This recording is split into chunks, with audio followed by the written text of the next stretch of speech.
Welcome back, everyone, to the Language Lesson Hub. I'm your host, Nick. And I'm your co-host, Judy. We're so glad you're here for another lesson. Judy, I have a question for you and for our listeners. What is the one topic that can help you start a conversation with anyone, anywhere in the English-speaking world without any awkwardness? Oh, that's an easy one, Nick. It has to be the weather. Exactly. And if you've ever felt stuck for words or wanted a simple, safe way to start a friendly chat in English, then this is the episode for you. That's right, because by the end of this episode, you'll be a master of weather-based small talk. You'll learn how to describe the weather, how to start a conversation, and how to end it smoothly, all by talking about the sky. All right, let's dive into our first section, how to describe the weather. Judy, let's start with the basics. Okay, the simplest way is to use it is, or its contraction, it's, followed by an adjective. For example, it's sunny, it's cloudy, it's windy, or it's rainy. Simple and effective. And you can add an adverb like very or a little to be more specific. Like, it's very sunny today, or it's a little chilly. Exactly. Let's talk about rain. There are so many ways to describe it. If it's just a little rain, you can say, it's drizzling. Right. And if it's raining a lot, you might hear the idiom, it's raining cats and dogs, or more commonly, it's pouring. Pouring is a great one. You can also describe the temperature. Instead of just hot or cold, you can say it's warm, it's cool, it's freezing, or even it's boiling if it's extremely hot. And what about when the weather feels sticky and hot? Ah, a great question. You would say it's humid. For example, it's really hot and humid today. Perfect. So quick recap of the vocabulary. Sunny, cloudy, windy, rainy. And for temperature, hot, warm, cool, chilly, and freezing. Plus some great advanced words like drizzling, pouring, and humid. But Nick, we've mostly talked about rain and sun. What about winter weather? Many of our listeners live in colder climates. But Nick, we've mostly talked about rain and sun. What about winter weather? Many of our listeners live in colder climates. Okay, so now that we have the words, let's move on to the most important part, using them to start and finish a conversation. Nick, how do we kick things off? The easiest way is to make a simple observation and add a question tag. A question tag is a short question at the end of a statement, like, isn't it, or right.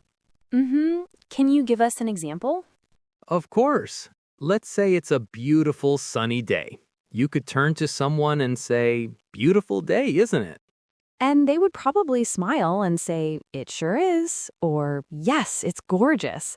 And there you go. A conversation has started. Exactly. Now, what about bad weather? That's also a great way to connect with people. You could say, I can't believe all this rain we're having, can you? Right. And a common reply would be, I know. I hope it stops soon. Sharing a small, common complaint like that can create a quick bond. So once you've started talking, you can keep it going or decide to end it. If you want to end the conversation, you can link it back to the weather. That's a really smooth way to exit. How would you do that? Well, I should get going before it starts to rain. Or if it's sunny, all right, I'm going to enjoy this sunshine while it lasts. Have a great day. That's perfect. It's friendly, polite, and gives a clear reason for leaving the conversation. So to recap, start with an observation and a question tag, and end by connecting your exit to the weather. Okay, for our final section, let's talk about some practical advice for making weather a part of your English learning routine. I love this part. What's your number one tip, Nick? Easy. Start watching or reading the weather forecast in English. Oh, that's brilliant. You'll hear so much useful, real-world vocabulary. You'll learn phrases like a 10% chance of rain, scattered showers, unseasonably warm, or a cold front is moving in. You'll also learn whether your area uses Fahrenheit or Celsius for temperature.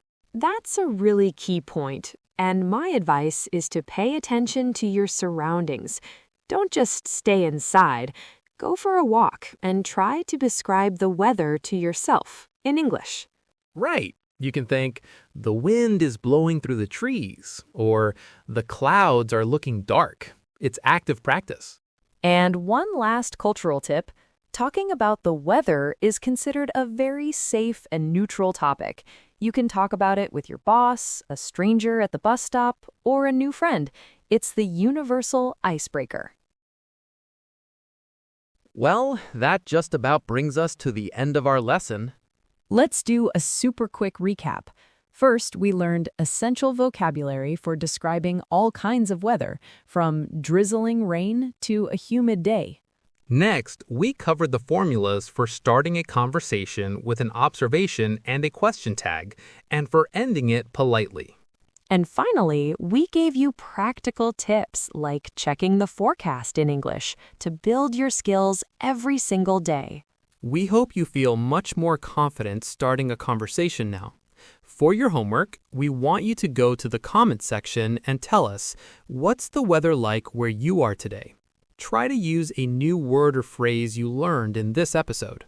Yes, we'd love to read your comments. And don't forget to like this video and subscribe to the Language Lesson Hub so you don't miss our next lesson. Thanks for joining us, and we'll see you next time. Bye, everyone.